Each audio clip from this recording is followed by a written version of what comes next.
fired. This is when they revealed RTX was all crank. Got you.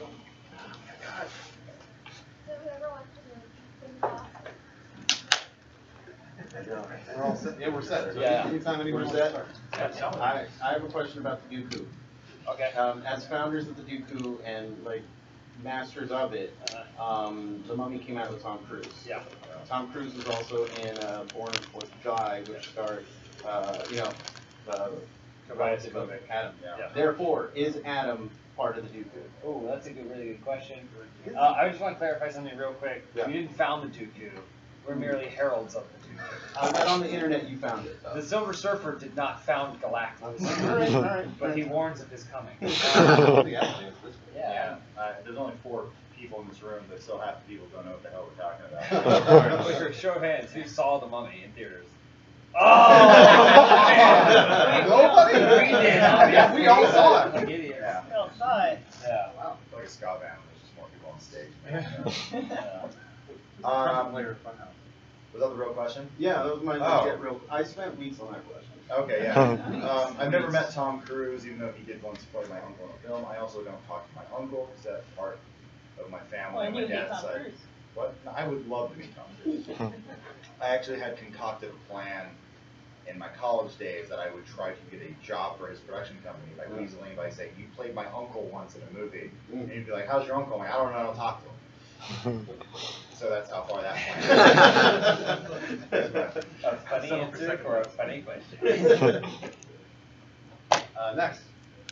Hey, so what is something that you guys, like, your audience says that they want, and you guys know they really don't want, like they're kind of wrong about? What's like a piece of content or something?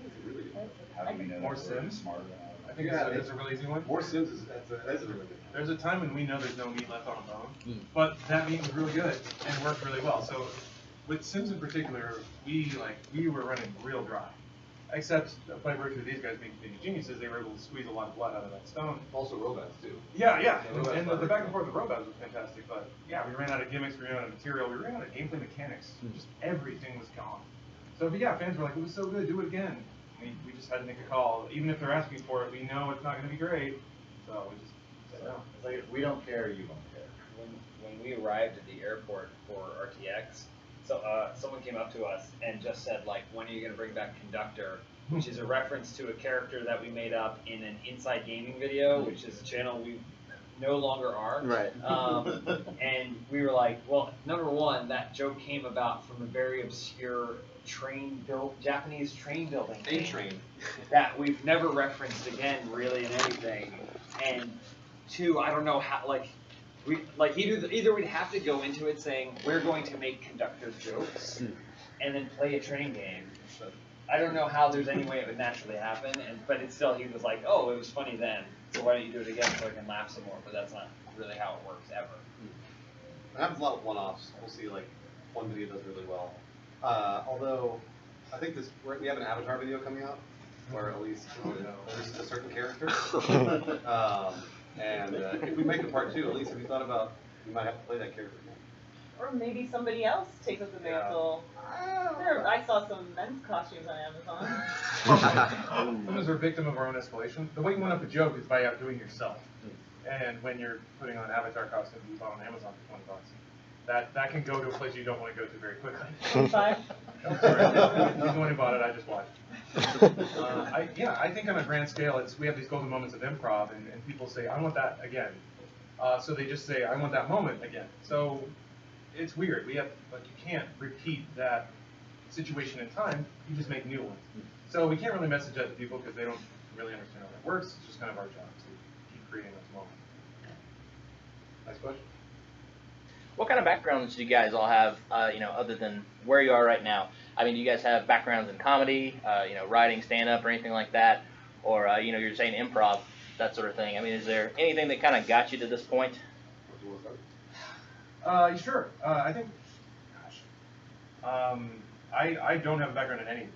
In fact, being creative is the last thing I would ever do, or thought I would ever do. I'm a human robot. As such, I started programming and engineering. I got a job coding banking software at college. Decided for a variety of factors I won't get into that it wasn't right for me. So I started just navigating my way through that, finding my way to jobs I enjoyed more, be around people that I enjoyed more than other people. And yeah, it's my background is anything but what I'm doing right now. But I think that's testament to, if you want to change what you're doing, it just takes many small steps instead of one big one. They're saying there's a chance. There's a chance. There's always a chance. You just got to work at it. Have you ever worked with a normal job and it's just you're working with a bunch of people who are funny?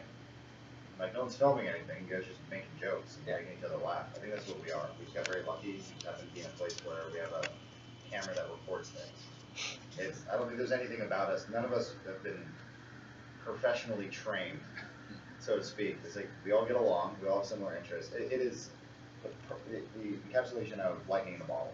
We got very lucky. We found a lot of like-minded people, and I think Rooster Teeth has become sort of a beacon that kind of attracts like-minded people to it. And it has been amazing. It is always amazing coming to Austin and running into 5 or 6 people at a time who you immediately have the same likes and interests. And even if you have different likes and interests, you still have a fun way to converse. And I think that sort of is what Rooster Teeth is in a lot of ways, and a lot of what Funhaus is. It's just a lot of friends who try to make each other laugh. A lot of us have a traditional production background too. So television or from other online, websites or whatever else platforms. We've been doing that for years and years and years. And Funhaus isn't like it.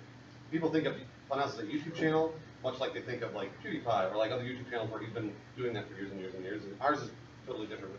Ours is more a production machine, and it wasn't just some dude decided to make a YouTube channel. We didn't really learn on the job. We all had skill sets that we were if we just take whatever we create and put it in YouTube, then that'll be the most beneficial strategy for us. I went to school for media production, film, creative writing. No formal training in comedy. I don't even know how I really feel about that. I feel like comedy is best learned when you're taking in things around you, and you watch something that makes you laugh, but then you actually try and think about why it's funny. So no improv. I don't think any of us have taken improv classes or anything like that. In fact, it's kind of like a joke to us. But yeah, it is like what Adam said. Just kind of identifying the people around you that make you laugh, but then at a certain point, just like you do with movies that you think are funny, you have to take a step back and go, why do I think this is funny? Is it actually what we do actually funny, and do we think other people would want to see this comedy too? Then that's when you make the step into putting it out there for someone else. And like Bruce was saying, coming from a background in television, several of us kind of saw the decline of a lot of the shows that we worked on that were centric toward gaming or nerd culture, for lack of a better phrase, just because the internet happened. So those shows didn't really need to exist in that format. So a lot of us just really learned to adapt and navigate that new landscape. And it was helpful having that background coming in because you kind of develop that work ethic, and you see, this is how it's done in television, so I can bring this production know-how and bring it to YouTube, which is basically an amateur creator space. But when you have those tools, you kind of have a little bit of an edge. That's why Bruce is fantastic with analytics, Adam's fantastic with graphics. It's those little things I think that we all bring to the table that give us that edge. Thanks, guys. Oh yeah. Oftentimes in the pro wrestling industry, people will criticize others who didn't get into the business the right way, as it were, like people who got in through talent searches or reality TV. So when James and Lawrence, when you guys were training for House of Pain, did you feel any resentment from the guys who were training you, or were they fairly accepting of it all? I was expecting it. Yeah. But it wasn't there. Because those guys, I think the producers of that documentary chose the gym very wisely, and that it was a very welcoming gym with a lot of very good people. To be honest, I was expecting it. I thought they were going to be harder on us than they were for the sake of the documentary. And yeah, that was something that, as somebody who toiled for a very long time, tired, without any acknowledgement or thanks or anything like that, I imagine I'd be walking into that kind of den of a bunch of people who have chips on their shoulders about these celebrities who are walking in and get their shot at a fight right away. I channeled that to just try as hard as I could and be as respectful as I possibly could towards the people who were there. And I think they picked up on that. I think even if I hadn't, they still would have carried us and been nice to us because they're just good people too.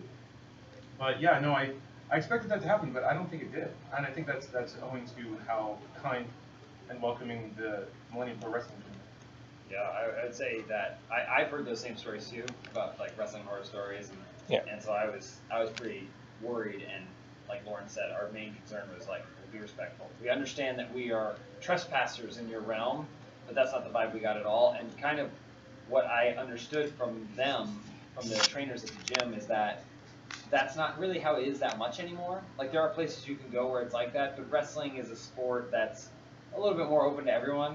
It's rated E for everyone, kind of at a certain point. And so to expect that you would get people in that gym that are only the hardest of the hardcore, that are only gonna like do everything. It's kind of the same as if you went to a Taekwondo studio in any place in the United States. They're not going to turn you away. Like when you come with money and you're like, I'm interested in learning martial arts, they're not going to turn you away. They might see potential in other students to go further, but it doesn't necessarily mean that you want to be a world champion Taekwondo master. It's more about like, let's build you up in the community and kind of like take you in. And I think once we showed that that's what we were interested in, that's something that we acknowledged and it was a part of it, that everyone was very open to that. I was curious, it's like you kind of talked about what you were saying earlier about nerd culture and things like that. There's a lot of shows, a lot of podcasts that kind of cover this in some ways. How do y'all keep things fresh, interesting, and interesting to yourself? I mean, I think we consume a lot. We consume a lot of media, movies, podcasts, books, TV, and so we pull a lot of references. Like the Dooku question. We kind of get on those tangents and then we'll rant about the dark universe, cinematic universe, which doesn't exist in the sense that we speak of it. So it's like, it is a lot of consumption. Sometimes I think that we feel stale. We feel like we're retreading the same stuff. Hopefully the audience doesn't notice that. I'm fortunate because I don't have to carry as much, like I know like these guys have to carry a lot. Many more videos where like where it's, I don't know how you guys. Oh, I mean, like, ask that question because, like, I think we're all sort of like, well, we've talked about this before, we've done this before. And it helps to take a step back and realize that people are watching Funhaus for the personalities. It's the same with Achievement Hunter. Like, I've heard Achievement Hunter say the same thing 10 times. They're just like us. But people are there for the Achievement Hunter personality. And that's what's so cool about YouTube. And I think the internet in general is that people are gravitating more towards personalities rather than content, what's kind of a combination of the two. So that helps keep it unique. It's funny that there's an actual comment that's like on y'all's IMDb page that y'all are both enemies of Achievement Hunter, and is that kind of played up? It's like in house a little bit between the two. Yeah, I mean, that was me, so sorry. Anyone can edit IMDb. No, it's so. For as long as there's been consumerism and there's been rivals, there's always been someone making a profit off of it, and that's a lot of what we do. And it's not I'm not doing it to be malicious or anything like that, but it's like people like to root for a team. You know, that's why there are sports teams. And so a lot of people, the ultimate joke is, I had this the other day where the logging guy goes, Achievement Hunter's better. I said, joke's on you. You're watching the content. It's the same company, so no matter who you're watching, you're watching our stuff, and that to me is just a good thing, because it means as a company, we're offering a lot of different avenues of way to consume content. And if we're not your speed, there's about 4 or 5 other channels that probably are, and it's kind of cool that we work for a company that produces a worldwide phenomenon of Ruby, and the people who consume that content have no idea who we are. That to me makes me feel very safe. Because that's a company that knows what it's doing. So that makes me very happy. Yeah, I think in terms of the rivalry too, it's like the rivalry means that we have to interact with them more, which is not something I generally do with people that I dislike. I don't create scenarios where I have to be around them more often, play games with them all the time, and speak to them all the time, or interact over social media. Be on a bus with them. Be on a bus for a week. They are some of the greatest people that I think I've ever worked with, and I love working with them, and that's what makes the rivalry so much fun. And I think most people get it. Like, I think most people understand, kind of like wrestling. Like, they understand that Hulk Hogan, before the match, said, by the way, I'm going to win, and this is how we're going to do it. And then they went out, and he was like, you get it out of my face, brother. It's the exact same. Like, it's the exact same thing. Like, we're all working together to try and make a cumulative product that's entertaining, you know?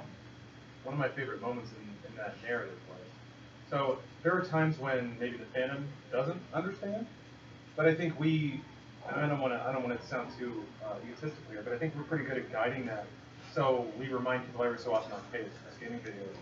One of my favorite things was with the Overwatch thing. We had a quote-unquote rivalry going. Mostly it's just calling them out, asking to play. But once we actually set it up and got them on the books, we hired an esports team, or rather, I think Adam, you were the one driving that. Bruce and I, yeah. Okay, yeah. It was a good moment. I always call Bruce my work wife, because I think we were out to lunch and said, like, hey, Overwatch said yes. Do you want to? We should get an esports team. He's like, yep. But I think you were already like on it. I had emailed Blizzard about it. Blizzard got us in contact. Yeah. Oh, it was crazy. We're like already on the same page. Like, yeah, sorry, go ahead. But no, it was such a great way to both have such an amazing punchline, but also let the pressure off. Like it's clear after watching that we don't really care, but we quote unquote care enough to bring in a professional esports team to decimate these guys.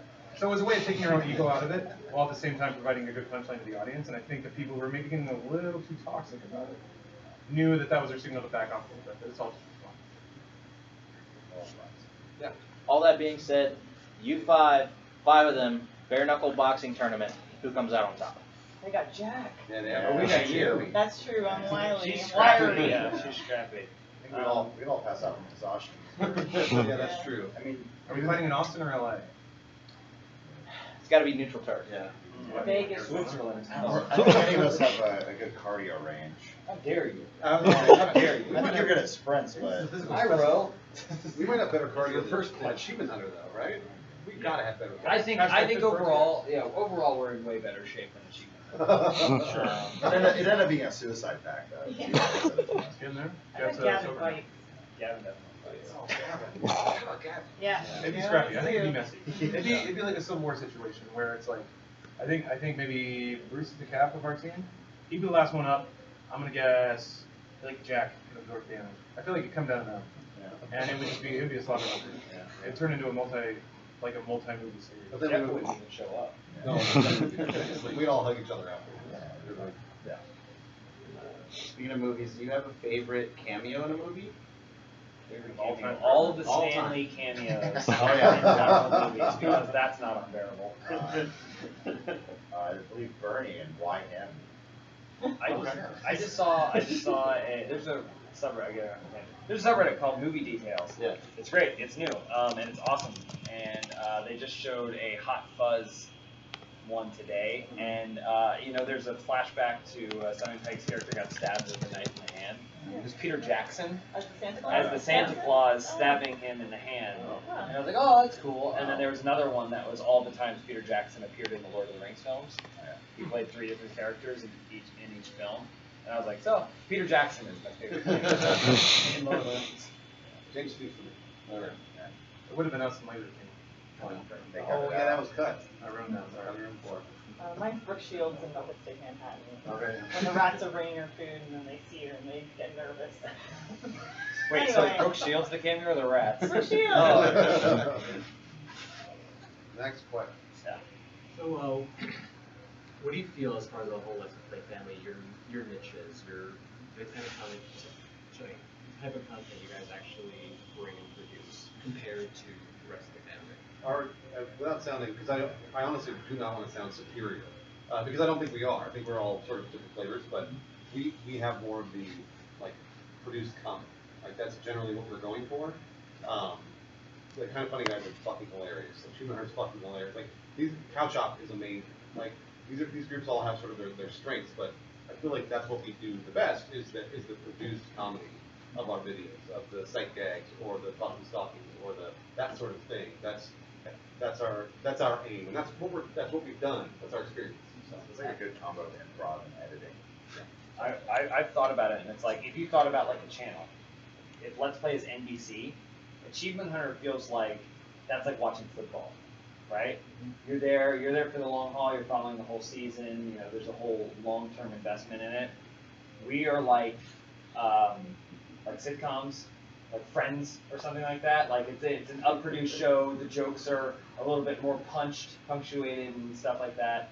And then Couch Hop is like Jackass in reality or something like that, you know. So it's like they set up scenarios that way wacky things happen, and they just let the chips fall where they go.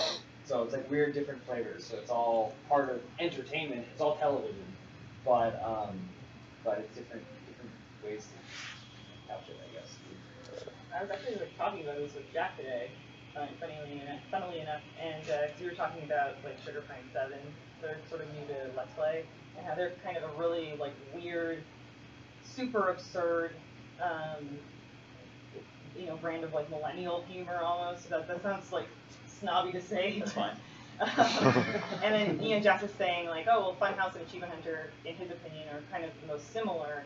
But they are sort of more storytellers, where we are more like a performed comedy, I guess. It's a lot of more like joke, sort of thing, and also like more heavily edited. Yeah. Well, like the run times in our videos are a third of the average Achievement Hunter video, and that's like some people don't like that. Some people want more to consume. We've kind of noticed that in our demographics we skew older. So we make the kind of content that we know we would want to watch if we had the time. So we aim for like 12 minutes, 13 minutes, and I think that makes kind of a big difference in the people that we do attract. People that don't have a lot of time, you know. So I think that is kind of a big difference in our content too. We're faster. We're much faster about it, whereas Achievement Hunter is like building to huge moments, and then sometimes the payoff on their videos is way better than the payoff in our videos, but we have little spikes, and then they have these big spikes and stuff. I know as I've gotten older and worked with my dad, my interest skewed toward more your guys' content because of that quick stuff. Yeah, I could watch really quickly when it gets napping or something like that, or when I need to get something done, I see some background or something. It works a lot easier. Yeah, and the Rule 34. Yeah. Yeah. Well, I think that also that speaks to something else, is that I think we don't aim for an older demographic. We just tend to land on an older demographic. People like we're all in our early to mid 30s, so all of our references are very 80s or 90s based. Like some of the stuff that we grew up with. Like Bruce always brings up the ongoing joke that Bruce like loves ska. Ska was a big fan of that. It's like It's back. Yeah, never left. But yeah, that's definitely I think one of our things, and I think we're a little different too. Where I'm not calling out any particular YouTube channel, but I think a lot of people capitalize on the friendship simulator aspect of YouTube channels, like like hey buddy, it's like here's our reminder, give me that high five to the screen. It's like you're not gonna ever feel that hand, and we're trying to always remind our audience that it's like, we know what this is. We're content for you. We're not your best buddy, but we're happy that you're here watching our stuff. But I don't know. It always feels like a little bit of love line the way we operate. It's sort of like, hey, it's cool you're watching our stuff, but it's really it's healthy for you to go out there and like forge relationships and do stuff outside of the home. And it's cool that this is an escape for you, but we hope you're becoming a better person. So it's like there is always the comedy aspect, but then there's always the like, hey slugger, let's sit down and talk. And I don't know. I think we try not to patronize. We just kind of be ourselves and just kind of talk straight. Yeah, it's I think authenticity is the cornerstone there. We make content that we believe in, that we would like, that we get, for people who may be similarly minded to us. The second we feel the pressure to target an audience we genuinely don't understand is probably when we should stop making content. That's the Hello Kids moment. Except there's a bunch of fidget spinners. Yeah, they're great. Except that, like Bruce and I legitimately enjoy playing with fidget spinners, so whatever, fuck it. They're not cool anymore. Oh yeah, no, we're doing an artisanal fidget spinner. Good idea, it's awesome. So it's I think that we would never be so presumptuous to think we can make content for people who don't think or feel like we do or have the experiences that we did. And to that degree, I think that's part of the success. We're all genuine nerds in our own way, and we let that through in safe and media friendly ways. But you know, we're all shades of ourselves on videos, and there's a degree of professionalism about what you said, showing what you don't. But we make content in that way that when we watch it back, we laugh at it. And if we were to try and make, you know, some, not to remotely imply that it's Sugar Pine 7, because that is also very genuine content, but you know, just like millennial facing, like hypercut, ultra screamy, like ring light, nice hair type videos. We could do that. We could go full screen with it, but we wouldn't feel comfortable doing it. We wouldn't enjoy doing it, and I don't think that makes for the best content. So, as long as the content we make is marketable to a good demographic, we'll have jobs. I think I'm the last priority. Oh, last one. Hey, sorry. So you guys, you know, you also do your stuff. You also work with the No, and you've done new stuff. You've done stuff, and you guys have contacts. You have like insider info, and most of the stuff, you know, it's been pretty well received by the audience. But there's several things the audience will maybe they don't just necessarily get the idea of what an insider info actually is. They just hear someone else, some other developer said this, the studio said this, and then it clashes, and they're like, you guys are not reputable, you guys are lying, you guys are doing all this stuff. So how do you kind of like, has your approach to that, using insider information, knowing that the audience will react a certain way, has that changed ever since you started working with the No or working that? Has that like, you know, have you decided, you know what, we know what this is, but the audience is not going to get it, they're going to think this, and therefore we're not going to talk about it? Well, we haven't been on the No in 6 months. Yeah, it's been a while. And I mean, in terms of the inside information, I don't think we ever really took that. There were a couple of things you and I got. Yeah, a couple of breaks. Yeah. But I mean, like that we felt back.